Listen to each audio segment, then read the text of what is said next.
was looking for notes.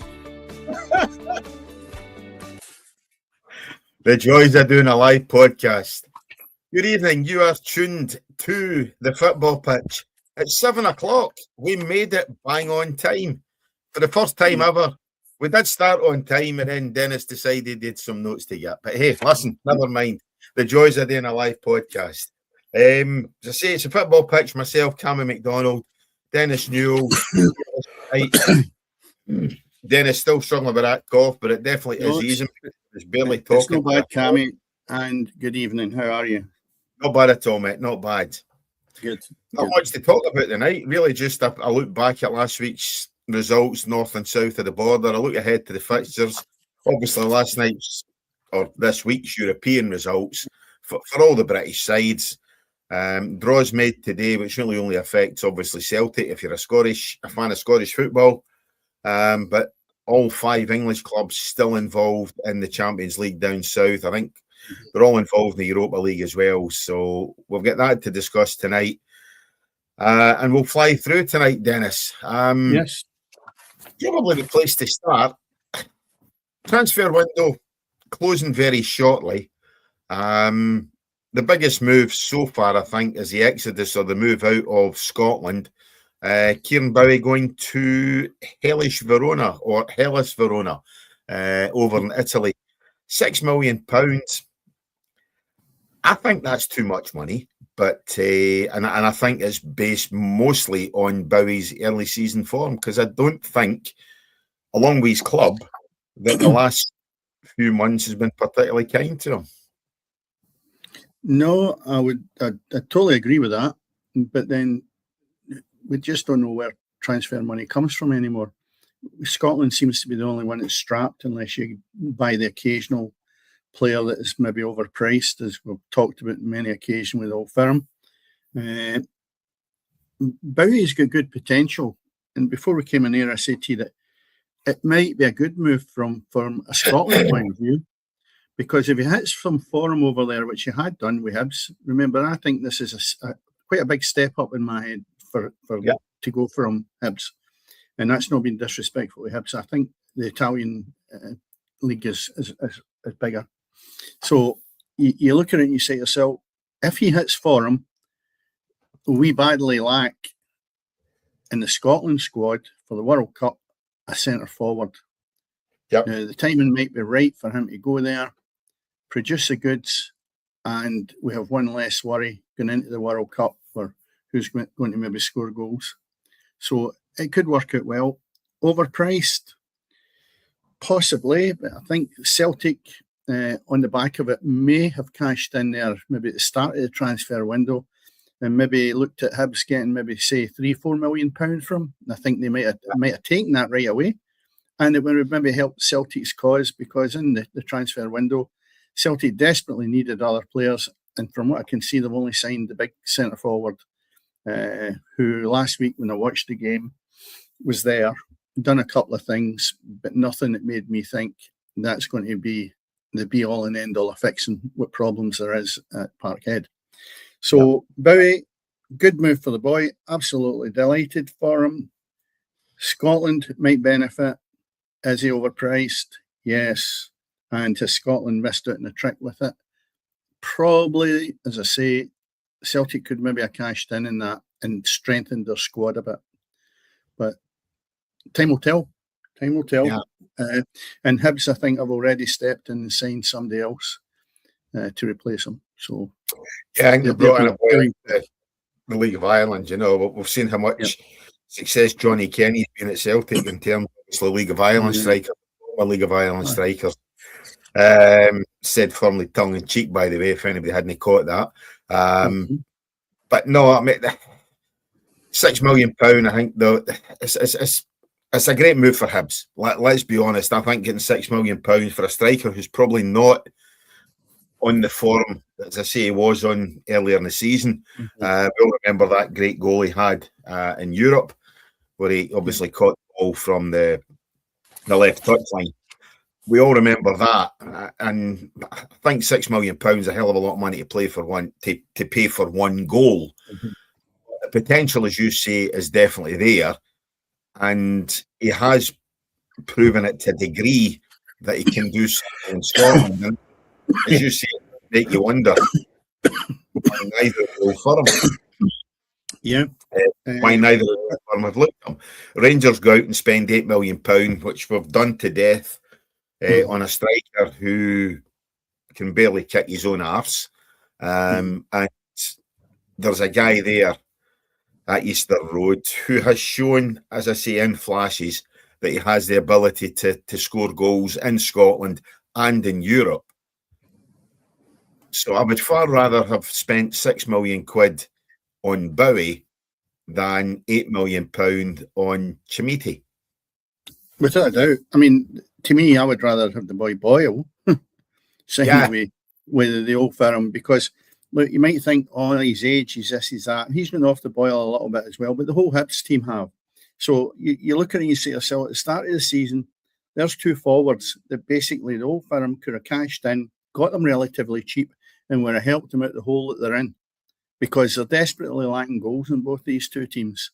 And you might think, well, they're not that great. They're better than what you've got. You've spent £8 million to keep rattling my gums about that for a centre forward, as you rightly say, is dire. So I just look at it and go, what are these people at the top of the tree sitting there thinking when they squander money of that amount? And yet you've got people in the door. If they don't work out when you've only maybe spent £1 million, £2 million, it's not the end of the world. But when you spend £8 million, what are you doing? You're flogging the guy to death, and he's never going to come good. Yeah. Because you keep playing him every week. And that's the problem. And you've got it with Ingles as well. People might say, what are you talking about? Ingles is a good player. Ingles is not a good player for the money they spent. What was it, £11 million for him? I watched the game last night, and 1 minute, two things I watched about him last night: corners and the penalty. Penalty's great, and he's got good feet on him. But there's times when he has no consistency whatsoever. And when you pay that amount of money, you're looking for consistency for 90 minutes. He took two corners. The first one never got by the first defender, that you could have gave somebody in a pub to go and sclaff it, right? Yeah. The second one was an absolute peach. And you look at it and you say to yourself, that's what you should be doing for 90 minutes when we spend, as a club, that amount of money. And that's what Celtic should be asking for. The same when you go to Rangers as well, they've got the same problem. Tavernier last night, I looked at him and I thought, he has been played as a right back for all the years he's been at that club. And nobody seems to have said, you can't defend to save yourself. And last night was a prime example. He gets exposed, one, because his legs are going slightly. He's not got the pace. He got roasted a few times, especially with the wee boy Pepe. And I just believe that they should maybe have tried to look and say, you're good at going forward, son. You've got a good strike in you. You've got a good free kick. You can certainly add value to the team, but you're not a fullback. And I would have played him for a long while in midfield and get somebody behind him that you can rely on. Mm-hmm. And he could still come back and help out, but you don't have him as your last line of defence. Because last night, as far as I'm concerned, he's involved in everything that goes wrong. The second goal he was all over the place trying to get the ball out his feet. So when you look at improving the squads, there is people within Scotland that could actually help what you would say the two teams with money. Not necessarily because we want sitting here talking about it, Celtic and Rangers to be stronger. That's not the case at all. What we're thinking is the two strongest teams are normally the old firm, because they've got the most money and they can then go into Europe and hopefully do something decent. But they don't seem to be getting that talent in. They're not bringing it in. And that's the problem you've got. Yeah. So Bowie, has he missed? We'll never know. He's gone. That's it. You know, you just need to look as well. McGinn, Celtic had an opportunity to buy him for Hibs way back. Look how he's turned out. What was that? That was, again, frightened to spend the money. Yeah. So you look at the missed chances that both Celtic and Rangers have and not doing it. You think now that they would start to look at how they actually approach players, how they get them in, and quality players that's no burning a hole in their pocket when they don't perform.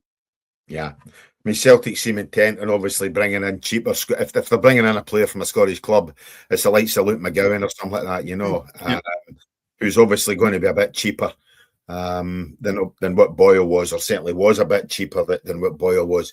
Rangers, they also brought the boy in for Dundee, but I mean, he's been shipped out already. Lyle Cameron, he's obviously, I think moved on loan or whatever it is from Rangers, you know. So they don't seem to be prepared to give Scottish players much of a chance, you know. And as we say, and we've had that discussion many a time on here, seem far too ready to bring in foreign duds rather than giving Scottish homegrown players a chance, you know. And it's definitely something I think that both Rangers and Celtic, and indeed Hearts, let's be fair, Hearts haven't brought in many players from Scotland in this window. It's all foreign players that Hearts want to bring in. But again, Hearts seem to be the only side out of the three sides challenging for the title at the moment who appear to be strengthening their squad to any great depth. They've done that, which is why they're sitting at the top of the table. They're now at a stage where they're starting to be many people's favourites for the title. Indeed, on our TikTok page this week, that's a social media channel, Dan. It's just obviously for yourself, you know. But on our TikTok page, I mean, it's blowing up with some of the stuff we managed to get posted from last week's show with Graham Duthie in relation to Hearts. So, I mean, it's blowing up the conversation there between Rangers, Hearts and Celtic fans, and obviously fans of other clubs getting involved. And it does seem to be the consensus that Hearts are many, many people's favourites, not just the Hearts supporters, but Hearts are many, many people's favourites to actually go on and really be the side who ultimately lifts the title. And I think that is shown in what they've done in the transfer window in obviously January. Well, they seem to be educated enough that they know what will be strengthening the team, right? And that's first and foremost. That's it. If somebody gets injured, there's somebody else to take their place. So that's the strength and depth that Hearts have been working to. With Devlin Shankland out injured, my thoughts were, can they survive? Because they were really key players, and they did. You know, and when you look at last week's game against Celtic, I think, again, going back to Rangers and Celtic, that basically they are nowhere near the level they've been at in donkey's years. And Hearts have been a lot better. Hearts are not there by default or because the two of them are dire or not as good as they should be. Hearts are there because the signings they have made and the squad that they've got is really, really good. Yeah. Not brilliant, but they're good, right? Yeah. And they are good enough to go on and win the Premier League without any question of doubt. And again, if you look at what the window's brought in for Celtic or Rangers even, you say, are either of them going to be picking up maximum points between now and the end of the season when you've got the likes of Falkirk and Motherwell and other teams round about really playing well? I think to myself, no, I don't think the Old Firm will go through the season without dropping points. Forgetting about Hearts taking points off them in the future. So I don't think it's a done deal, don't by any manner of means, but I'll tell you what, it's a really, really good season for wondering what's going to happen next. Yeah. And the disappointing thing about it is that the Old Firm, I would like to have seen them being stronger to see if Hearts could actually compete against them with a bit more strength, because they are really, really weak. And I mean, you might look at it last night. Celtic won the game handsomely against Utrecht, but you know they started a bit in that last quarter, an hour, 20 minutes when they were 3-0 up before half an hour, and then you look at Rangers when they go a goal up, and then they get a kick in again. There are too many boys in that team think they're players when they're not actually good enough. I'll tell you what though, Cammy, just I'm not bouncing about all over the place, but if I go to the Rangers game for last night, that first half is the best I've seen Rangers playing in over a year. They were very, very good. And unfortunately, they don't have a striker or people that's got the desire and the hunger to get in that box and score goals. Otherwise, they could have won that game against a very, very good team. but they fell into the gutter again as the game went on. And I just felt that they haven't done enough in the window. Celtic, similar, still not enough. Still players that are being in a green and white jersey that are not good enough to be playing with Celtic. I know, taking it further forward, you could say, well, Celtic's progressed, which is great for Scotland or Celtic supporters, and Rangers have been abysmal, and they've ended up in the bottom 4 or 5 of that Europa League league sections. So it is what it is in that front.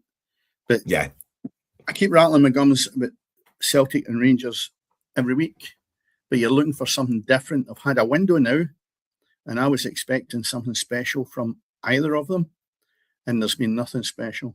And I don't think one forward is going to be enough for Celtic to, what would you say, get on top of Rangers at this moment in time. Because who would have thought at the start of the season we would have been sitting here talking about a league that actually consists of Hearts, Rangers, Celtic? Yeah. I don't think we would have predicted that. Motherwell. Yeah, Motherwell. Let's not discount Motherwell are the form side in Scotland. In fact, Motherwell are the form side in Britain. Let's be honest, not just Scotland, 13 wins and 14, the other game a draw. Motherwell have been absolutely outstanding. The last two since they lost the League Cup semi-final, they've been absolutely outstanding.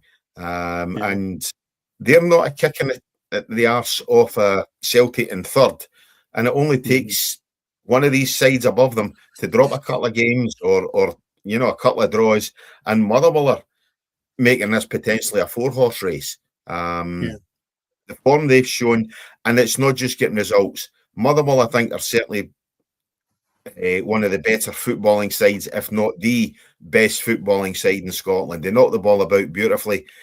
They beat Celtic 2-0 a couple of weeks ago midweek, and they absolutely destroyed them. They played them off the park. It was 2-0 going on an absolute doing.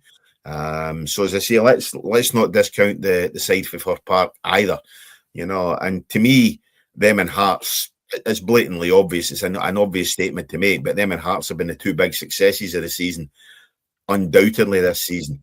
But you mentioned, Dennis, the Europa League, and we look at the Europa League. Celtic, with that victory last night, did manage to make the playoffs to try to get to the knockout stages.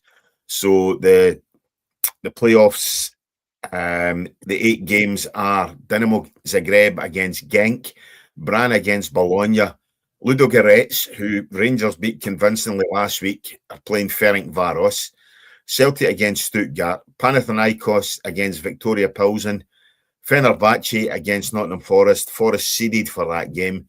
PAOK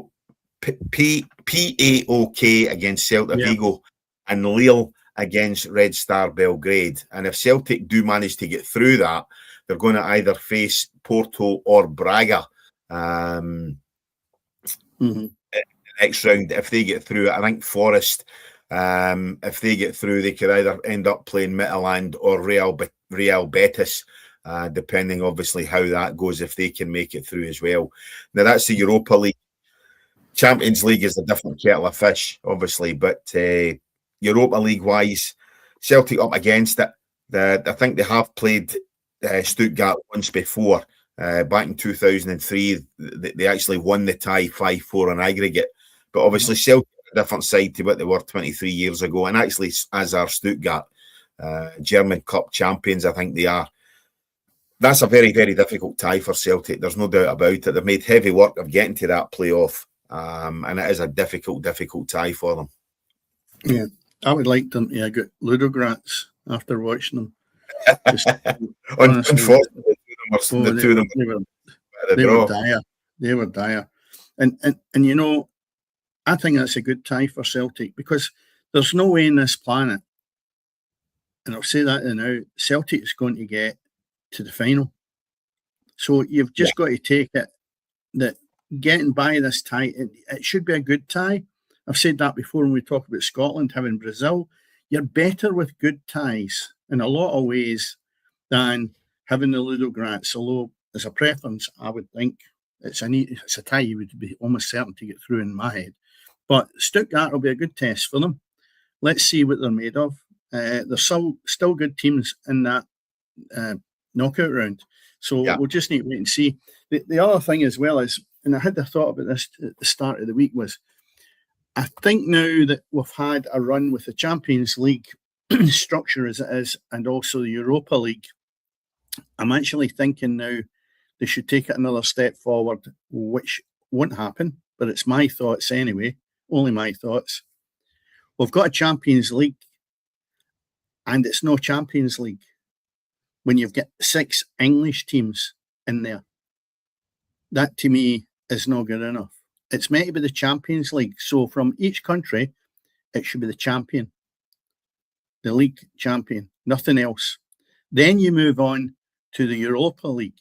For me, the makeup of that should be your national trophy, your FA Cup or your Scottish Cup, whatever it is, each country, and also your League Cup, or the second most important.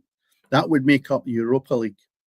And then the Conference League could be made up of another, like second place or third place out of other divisions. You could make that up somewhere along the line.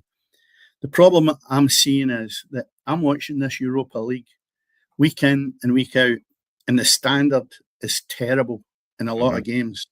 Yep. And that's because the Champions League has been filled to the brim with teams like I've just said, 6 English teams. I haven't gone through how many there is for Spain, Italy, or whatever else. But there's an abundance in there that we could be filtering down and get rid of some of the poorer teams. In other words, you're a champion. You get into the Champions League. It might be a bit smaller, but that to me is then a real good league. You get the Europa League, which should be good because you're getting people that win the cup, and you're getting the League Cups or whatever it may be. You've got then a volume of teams in there. And the also rans you could make up with the Conference League. So therefore, I would find that when I'm watching Europa League, I'm going to get a better standard of football because half of the ones, or 5 out of that Champions League from England would be dropped down into the next division, which would be Europa League. For me, that's what I would like to watch because, I repeat, I have watched some absolutely diabolical matches, not just necessarily with Rangers and Celtic. And as somebody's just said, it's you, Jamie, it's never going to happen. You don't want a breakaway league, trying to keep everybody happy. Yeah, but I think the supporters have got to be taken into account. I can't get my life back at the stage I'm at, watching a whole load of dross for an hour and a half, hoping to get 90 minutes of decent football. And that's the problem we're getting. Their idea of the Champions League, Europa League, Conference League, brilliant. It's been a breath of fresh air. Now you start to fine-tune it in my head, and that's what you should do. Why is it called the Champions League? Because it should be for champions only. But nah, you're for another day, you know. You're never going to get that because that's going to dilute the quality of their top trophy. And their top trophy with sponsorship, etc., is what's called the Champions League. You know, and as Jamie says, you've got the best 4 sides from each division effectively. So there's no way that it's going to happen. Absolutely no way, because that will dilute the quality of that top trophy. You know, if you then have only the Champions League, the champions from each league. So you're going to end up with even more dross because you're going to end up with Real Madrid against Hearts, for instance, and best will in the world, a Hearts side who are doing well in Scotland are never going to compete against the likes of Real Madrid. You're going to end up with Bayern Munich against sides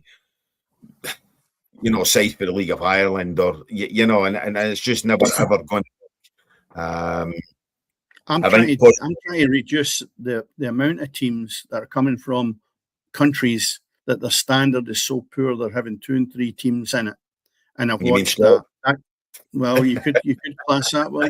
I mean, if you look at the Aberdeens and Kilmarnocks and teams like that have been in it, even Motherwell in recent years, we've not done that well. And I really don't want to watch these games just because they're Scottish, if the standard is going to be poor. Rangers and Celtic have come up against some absolute garbage and struggled. And what does that say then? They're our 2 top teams, or at this moment in time anyway. So what I'm trying to say is they don't get bumped, but they go into a different division that basically maybe will be a wee bit more of a spectacle. And that's all I'm saying. Fine-tune it. let's look at that playoff now for the Champions League. You know, or what we're called. It is called the Champions League. So I mean, let's stop pissing about. It is the Champions League. You know, try to disguise that. So Benfica Real Madrid, a repeat of the game there from Tuesday night, which was an absolute classic.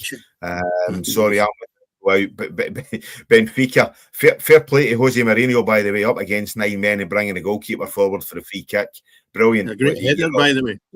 Hey, by the way, most centre forwards would have loved that.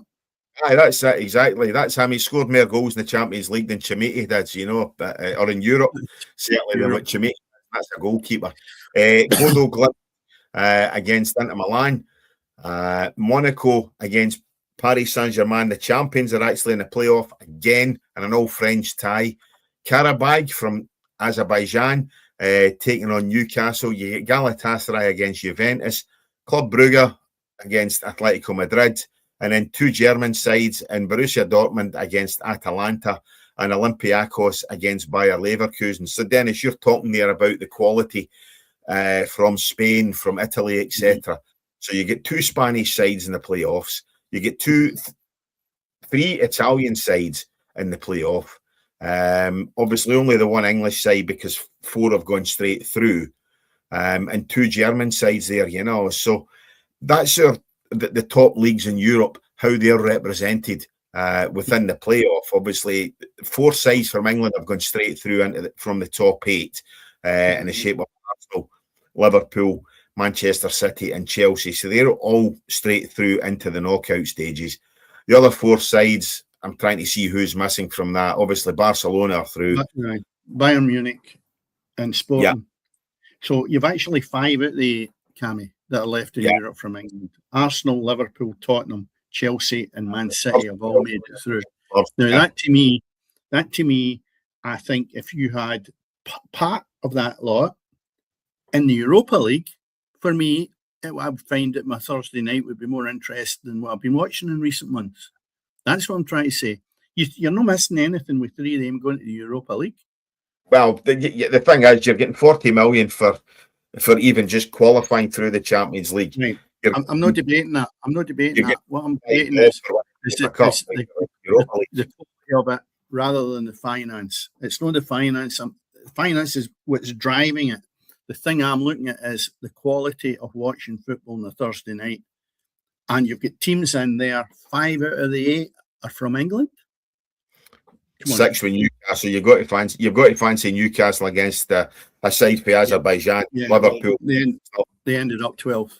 You know, so you look and you say to yourself, is it an English Champions League or what? When you've only got Bayern Munich, Barcelona and Sporting in it. Yeah. The rest are all having to play off. No.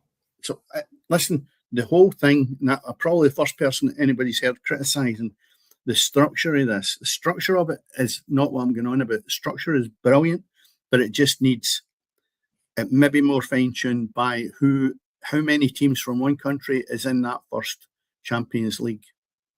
Yeah. And the rest. It's something maybe it's totally a dead duck lately. But the bottom line is, I just thought it's worth mentioning what I think. That's all it is. Yeah, certainly. But as I say, I don't think it's never going to happen, you know. So irrespective, I don't think, or maybe this or maybe that, it's never going to happen. The Champions League is just going to be the league where it gets the concentration in terms of television money, etc., you know. So it is what it is, you know. But anyway, there was good ties coming up in that Champions League. The knockout. Question for you. Yeah. Sorry? There's Jamie got another question for you. Should the Mbappe goal have been allowed to stand? Yes. I'm only saying that because I haven't seen it. Aye. I've seen one, Jamie. I've seen both of them, and I couldn't see anything wrong with either one of them, you know, off the top of my head. So unless I'm missing something or forgetting something for Wednesday, which is every possibility that I'm doing, you know, because I better watch that first thing on Wednesday morning. But yeah, I think so. Jamie, you can reply with what you think, because obviously you've seen it and you have a comment on it. So let us know what you think, and then I'll have a look at it later. and I'll text you probably whether I think yes or no. The thing is, Jamie, at 3-1, I don't think Real Madrid would have been so pissed off and got down to 9 men, and I don't think Mourinho would then have sent the goalkeeper up for the free kick. So, yeah, based on that, purely and simply alone, I think the goal should have been allowed to stand because he gave us that goal for the keeper at the end. I did see just the tail end of it, to be honest, and it was the goalkeeper was more the talking point. As I say, him coming up was just magnificent. But it was at the injury time that I'd seen that. And to be honest, now thinking about it, it was probably a good game to actually watch throughout the whole game, you know. So yeah. But, it's one you can answer us on, Jamie, anyway. I mean, he's 2 goals, 30th minute and 58. So I was well on by that time. I think it was an injury time. So can't comment. You can come back to us on that one, Jamie. Well, Jamie's saying as a striker, it should have been allowed to stand. All right, okay. Right. Yeah. Well, you've scored enough of them like that then, Jamie. Yeah, sorry, I was just checking something there, but I'm not getting it to play. That's us now working that. One of us, our internet's chucking it, Dennis. So I don't know whether it's yours or mine. No, I think it was coming for you, Cammy. I heard it crackling up a minute or two ago, so I'll blame you. Aye, that's fine. I'm getting the same for you, so there we are. But okay. That's us anyway. Listen, if you can suffer the lousy internet for whether it's Dennis or myself, go ahead and subscribe to the podcast.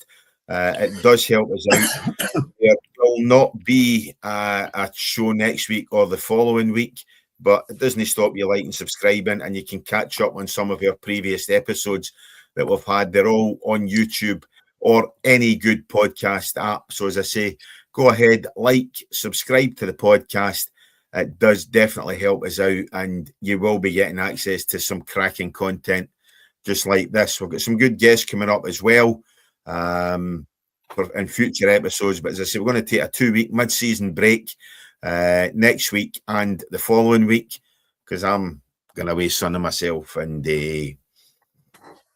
you guys don't want to be subjected to my semi-naked body on any more verandas and things like that or balconies. So we're going to give the next couple of weeks a miss. But as I say, go ahead, and subscribe and catch up on some of our contents.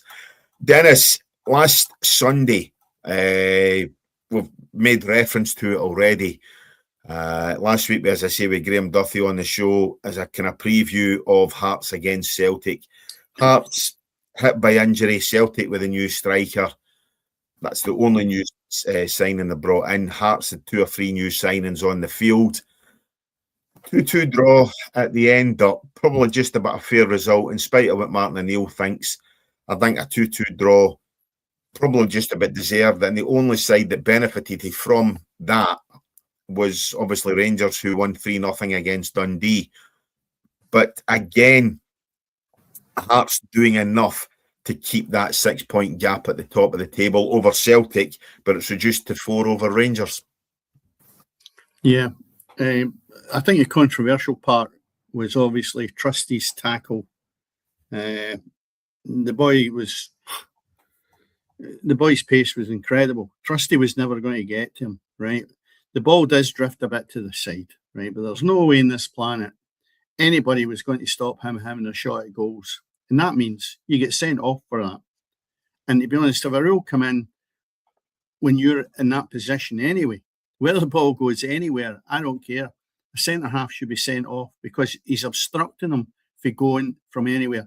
If that ball had went to the left and it hits off the other defender and comes back into your path, right? Surely the angle should not really matter 1 iota. You've obstructed him or hauled him to the ground or whatever you've done. It's a straight red. Yeah. We have this messing about and trying to define what's right, what's wrong. Martin O'Neill is a Celtic manager. Of course he's going to complain about it and not be happy about it. But I'll tell you what, if the shoe was in the other foot, he'd be dying for the centre-half to go off. So, you know, I'm not defending him for moaning about it. I think he should have been a wee bit more upfront and say, look, it is what it is, and that's what happens. And sometimes you just think the old firm, they got away with murder. And of course, that happens when you're sitting listening after the game. And you're saying to yourself, was it expected that was going to get overturned? If it does, then you've just got to shake your head and say, what we get VAR for?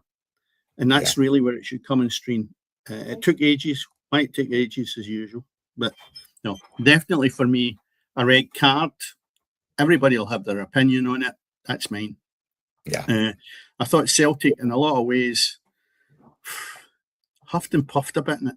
They really did. I just look at it and I go, are you really going to get yourselves to the next level? When Hearts struggled at times in that game, but I'll tell you what, see their fight and their desire. Unbelievable. Plus that stadium being so close to the pitch. There's nearly 19,000 in there. And I'll tell you what, Hearts supporters are worth their weight in gold for them at this moment in time. Yeah. And, you look at Celtic's defence again, ragged. Finlay comes up and takes a midfielder and a defender out, and that never looked as if they were going to get off the ground. And you say to yourself, what is Celtic defence about? Every time a corner was taken, I kept thinking, Hearts have a chance here to go. It was as bad as that. You look at the stats, right? The stats on this. Overall possession, Hearts had 54, which shows just getting the edge. But here's one. Aerial duels won. 43 to Hearts, 29 to Celtic. All right. Shots, who would ever have thought this? 14 to Hearts, 9 to Celtic. Yeah. Shots on target, 3 for Celtic. Hearts have got 6. Mm-hmm. You just look at it. Total passes, 365 from Hearts, 308 from Celtic. When would you have thought you'd see the day that Celtic would be passed, not off the park, but be in a position that they've done less than the opposition? And that is why you look at Hearts as real contenders for winning the Premier League.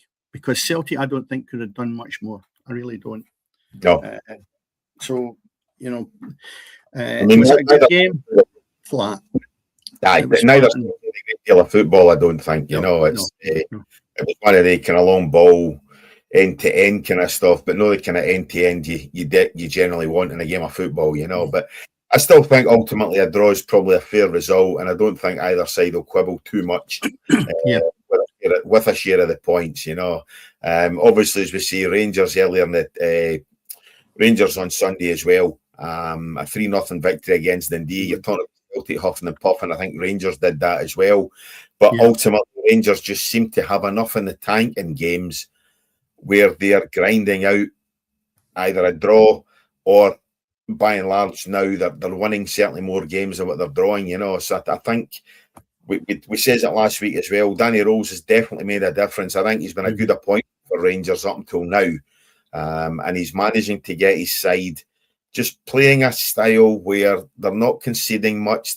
They are obviously lacking something up front, but they're doing enough to grind out results. I think 2 late goals in that game, obviously made it look slightly more comfortable than what the game suggested. But Rangers, as we said earlier on, who would have thought when we sat here at the tail end of September that Rangers would be sitting 4 points behind Hearts in second spot and Celtic would be another 2 further back, But that's ultimately the way it is just now.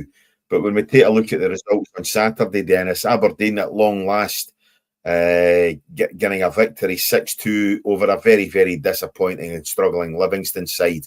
The Dundee United St Mirren game was postponed. The 2 games that I think were outstanding on the Saturday, Falkirk played Hibs off the park. 4-1. Victor's obviously just down the road from myself. Fully deserved. Hibs were absolutely dire. Falkirk under John McGlynn were outstanding. And again, Motherwell 4, Kilmarnock nothing. Motherwell would it be because Bashiri and Hanley playing at the back? I get slaughtered for this early part of the season for saying, I hope my weekends are not going to be taken up watching the 2 of them playing together, and the Hibs supporters went mad at me. I'm sorry, but you can take from it whatever you want. that's the first I think that they two have played together for a while, and it's just showing you that Falkirk blew them away. And is it the problem that they don't do the business well enough? I can't get my head around the fact of why Hanley seems to be the mainstay of that defence either as well. So I just look at it and go, I don't know. I just don't know. I mean, they both scored. They both scored. Hanley got an own G in 89 and Bashiri got a goal for his own team in the 59th minute. So, maybe that's a fault that the two of them can score. Unfortunately, one of them's at the wrong end. Yeah. But I mean, it was 2 or 3 tap-ins for Falkirk, but the boy Stewart 2 or 3 times getting in front of your screen, Cammy, has frozen. Aye, so is yours. Yours is frozen this, and mine is obviously frozen. So as I say, we do seem to be having internet troubles tonight. Yeah. There you go. You're back now. So as I say, you're I'm freezing your end. I don't know where the issue lies. I think it's a Hibs supporter that's got control of the Wi-Fi. Aye, that's that exactly. But seriously, I don't know if that's the case. I haven't watched Hibs long enough with the two of them playing, or the fact that they have been in the focus. They are still sitting really well in the league, Hibs. There's no question of doubt about it. They're up in that top 6, and they've still got a lot to play for. And I'm just hoping that Bowie leaving doesn't affect them, because that'd be a shame for the good work that they've done up to now. I think it's just you and I that are having the troubles, because the listeners are certainly hearing it okay. So I think it's you and I, Dennis, so we're all right that way. If we can persevere and suffer each other's dodgy internet, then we should be okay. But these results last week leave us with a league table, as we say, top on 51, Rangers second on 47. Both sides having lost only 2 games out of 23, which is exceptional for them, in terms, obviously, no losing many. Celtic are a further 2 points back on 45, and as we say, Motherwell 5 points further back from Celtic on 40. So I mean, I don't think Motherwell are short of missing out on a European spot anyway. Possibly the 11 points to Hearts at the top of the table is definitely just too much. But they're within touching distance of Celtic for sure, and with the 3 points for a win, they're not kicking the arse off the Rangers either, So Motherwell, as I say, their form has been outstanding. The form side in the table, as we say, or the form side in Britain. So no, fair play to them. At the foot of the table, Livingston starting to get a wee bit isolated. 11 points. Kelly 3 points above them. The only thing is Kelly's dramatic drop in form has really been alarming if you're a Kilmarnock supporter. St Mirren, disappointing season. Okay, yeah, League Cup winners, but I think had they not won that League Cup, Stephen Robinson would be having to watch in terms of his job, and that's us them for a bigger job early in the season. Next is the two clubs, Ian United, and then, as I say, Aberdeen and Falkirk. Should have done it the other way. They round out that top 6. They're 5 points clear of Aberdeen in 6th spot. So they're. I think when you look at that top 6, I can't actually see at this moment in time that changing. I could actually think that your season could end up that way as it is. Hibs been in there, they need to tighten themselves up a little bit. I know they've had a good run and they've not had a defeat for a wee while, but when you look at teams like Falkirk, trying to put a bit of pressure on them, whether Aberdeen can come back after that good result last week, I don't know. Dundee United, they're a hard one to judge. Dundee's probably the shock team. That game last week was sitting at 1 each with Rangers, and I'll tell you what, they looked good value at one point to maybe go and snatch it. They just don't seem to have that cutting edge that's required, and they ended up, when you look at the result and you go, by the way, that was a heavy defeat. It wasn't a heavy defeat. So Dundee, when we sat at the start of the season, we thought they would be in deep relegation zone. They're not a million miles away from being down the bottom, but they've got a bit of a gap between them and Livingston. So they've done okay. And I said last week, I thought when I've been watching Dundee at times, their football's not the worst. So they've come on a wee bit more since Presley's been in there. 10th spot for Dundee would be a success this season. I don't think there's any doubt about that one, in terms of obviously the fact that the lack of depth in their squad. And again, obviously, the appointment of Presley as manager. So I think 10th would be decent if you up Dundee. Cammy, Dundee over the years have sacked managers when their club has been in second spot. No, so I know that. Yeah. When you say 10th, I would say that'll not be flavour of the month in Dundee if you end up in 10th spot. And I think they're looking for it to be on the borderline of the top 6, if not in the top 6. I can't see it happening, but I'll tell you what, they're only 11 points away from Falkirk in that position. And it's not the end of the world. You've got a lot of games left. And a true test will be tomorrow when St Mirren play Dundee. Just the team you've talked about with St Mirren and Dundee. That'll be a good tester for both teams to see what their makeup is. Because St Mirren could do with a victory. They're in 19 points, Dundee in 22. Although St Mirren have played a game less. So this is a true test for St Mirren to see if they can bounce back from their poor league performance after, as you say, their cup victory. Yeah. When we move into the Championship, moving away from the Premier League, last Saturday, Ross County Renaissance under Stuart Kettlewell continues. It's Airdrie 0, Ross County 1, Thistle 2, Ayr United 1, Raith Rovers 4, Queen's Park 1. Dougie Emery and Andy Millen continue to get good results at Starts Park. Possibly a shock, St Johnstone 0, Dunfermline 1. Which leaves us at the top of the table. St Johnstone have played a game less, top on 45, and Thistle second on 43. And these sides have just kicked off tonight in what should be possibly the game of the weekend in terms of St Johnstone against Partick Thistle in the Championship. Arbroath, they look as though they're going to comfortably make the playoffs unless they implode. And Dunfermline and Ayr United look to be fighting out for that 4th spot. With Raith Rovers. Morton, who have been absolute dross most of the season, they're looking at mid-table mediocrity if they're lucky. Airdrie, Ross County and Queen's Park. And that's how the Championship shapes up. When we move into League One, East Fife 1, Queen of the South 5, Hamilton 2, Cove Rangers 0, Cally Thistle 3, Alloa 1 and Kelty Hearts 0, Steny 2. And into League 2, good victory for Clyde over the league leader Spartans, 2-0.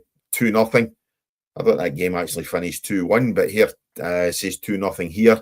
Dumbarton, Elgin City was 2 each. East Kilbride 0, Stranraer 2, Edinburgh City 2, Annan Athletic 2, Forfar Athletic 0, Stirling Albion 1.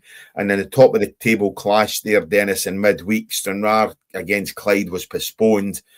But at East Kilbride, it finished East Kilbride 0, Spartans 6. What was the result you queried, Cammy? You thought it was what? Clyde 2, Spartans 1, but I'm sure Spartans put a goal. Sorry, Clyde 2, Spartans 0, but I'm sure Spartans... That's the result I've got as well, I'm sure it finished 2-1. Mm-hmm. Yeah, 2-1. So it's no Sky. Spartans. Yeah. But as I say, that was a good... The line's still breaking up, Cammy. It's difficult. As I say, I think it's just between you and I. The listeners only get that anyway, So as I say, if you and I can persevere through, we should be okay. When we look at down south in the Premier League last week, Dennis, the big result was obviously Manchester United against Arsenal, but we'll go through the rest of the results. First of all, on the Saturday, West Ham 3, Sunderland 1. West Ham hitting a wee bit of form now. Burnley 2, Spurs 2. Thomas Frank still in charge. Fulham 2, Brighton and Hove Albion 1. Man City 2, Wolves 0. And who'd have seen this one? The Vitality, Bournemouth 3, Liverpool 2. Liverpool were 2-0 down, pulled it back to 2 each and could actually go on and get the winner. But they lose 3-2, as I say, down on the south coast. Liverpool definitely struggling, but that's a good victory for Bournemouth, who have lost a wee bit of form as well. And we look in the Sunday, Brentford 0, Forest 2, Newcastle 0, Aston Villa 2. Great victory there for Villa. Palace 1, Chelsea 3. Palace just seem to be shipping goals, shipping players. And Christmas time, maybe just before at the start of December, they've gone into free fall. And as we say, at the Emirates, it finished Arsenal 2, Manchester United 3. You and I had a few texts about that over the weekend as well. Who'd have seen Michael Carrick, his first 2 games at home to Manchester City, away to Arsenal, getting 6 points for these games, and Manchester United are now ensconced in 4th spot in the top of that Premier League, Dennis. Well, we said last week it was magnificent the way they turned it round. Basically, Man United were almost looking like a Ferguson team. Yeah. And at the weekend, they've done it again. What more do you ask? You're looking at the performance is absolutely outstanding. You can't knock that. And, you always look for a change, an uplift when a new manager comes in. But the transformation, not just to play well, but to play like the way Manchester United are, what would you say, familiar with or have been renowned to play that way. Absolutely brilliant. And I'll tell you a real test for this when I had the conversation with my colleagues today, that basically this is a big test on Sunday, Man United playing Fulham, because Fulham are sitting there in 7th spot, really high for them in the league. And they're doing okay, if not exceptional. But Man United, can they do this 3 games in the bounce where they can actually perform the same way? So I'll tell you what, that'll be a magnificent game on the Sunday. Man United against Fulham with a 2:00 kickoff. And I'm looking forward to watching that because it'll be really good. I just think that if you're in that Fulham dressing room now, you've got to go, oh, here, what we up against. And if Manchester United turn up, as I have done the last 2 weeks, we could see a real revival of them. And it'll be good because everybody likes to see, well, most people like to see Man United challenging. Whether you text me during the week to see when Carrick would get, if he would get the job, and I said no, I don't see why you would hang about. Maybe you could just test the water this week. If Man United come out the other end of this on Sunday with a decent performance and result, I would say you give Michael Carrick the job. And you just say, I'll tell you what, let's run with it to the end of the season and next year.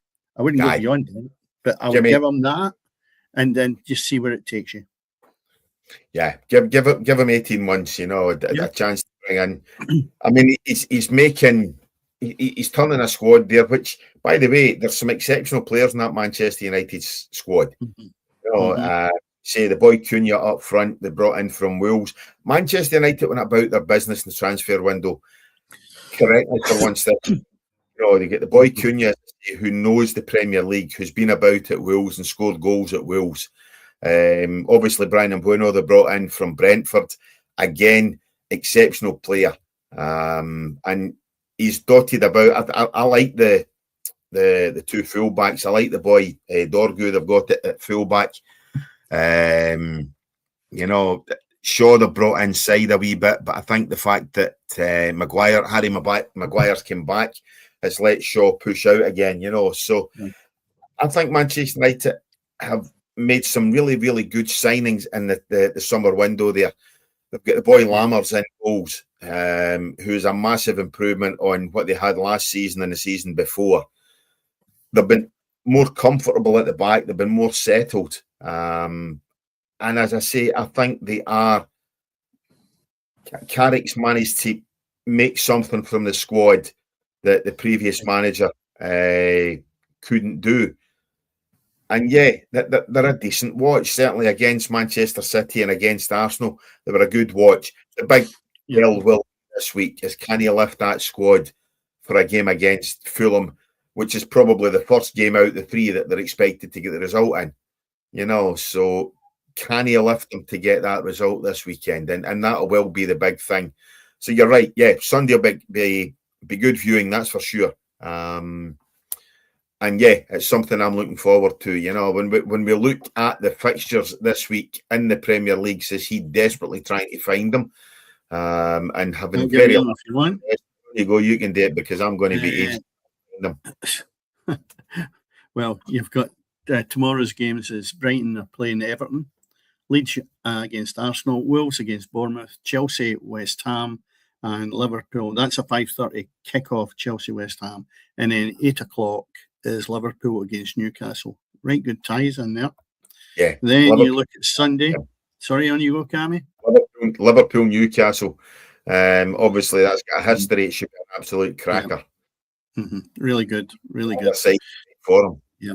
Yeah. And then Sunday, we've got Aston Villa against Brentford. Man United, we've spoke about, against Fulham.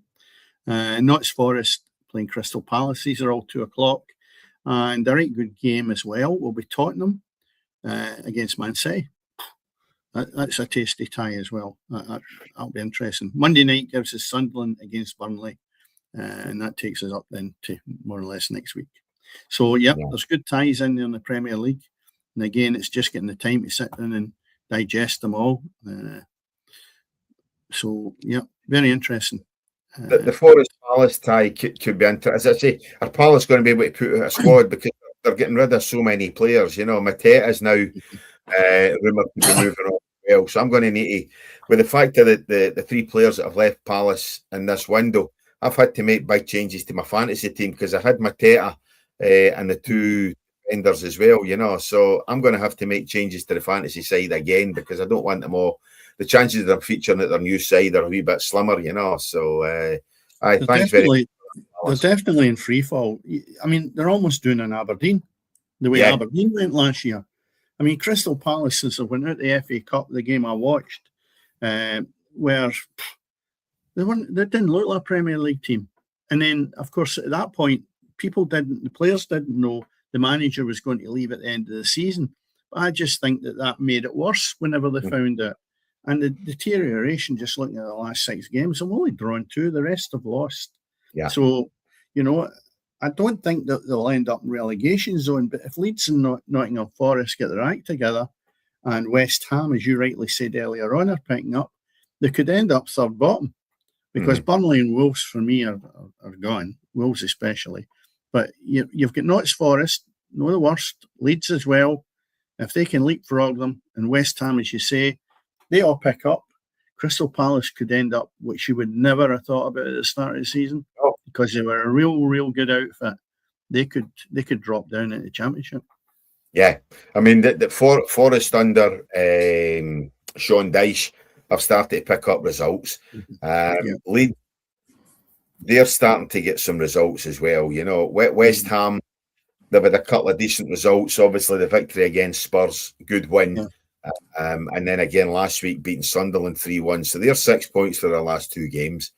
Do you see it's definitely not beyond the realms of possibility that could happen? But time will tell, and we will be there obviously to discuss it in a couple of weeks' time. Because as I say, we're having the next 2 weeks off. We mid-season football pitch break. As I say, this time next week, I'll be sunning myself. This time tomorrow week, I will be sitting watching Las Palmas against whoever they're playing on a Saturday afternoon in the Spanish League, Segunda League. Always like catching a game while I'm away, so I'll definitely get that done as well. So looking forward to that, and we'll talk about that in a couple of weeks' time. So as I say, I think that's us done for the night. Go ahead, as I say, like, subscribe, give us a shout, look out for us on all the social media channels, Instagram, TikTok, X as well, and obviously like and subscribe on YouTube, because after all, as I say, everything is happening on the pitch.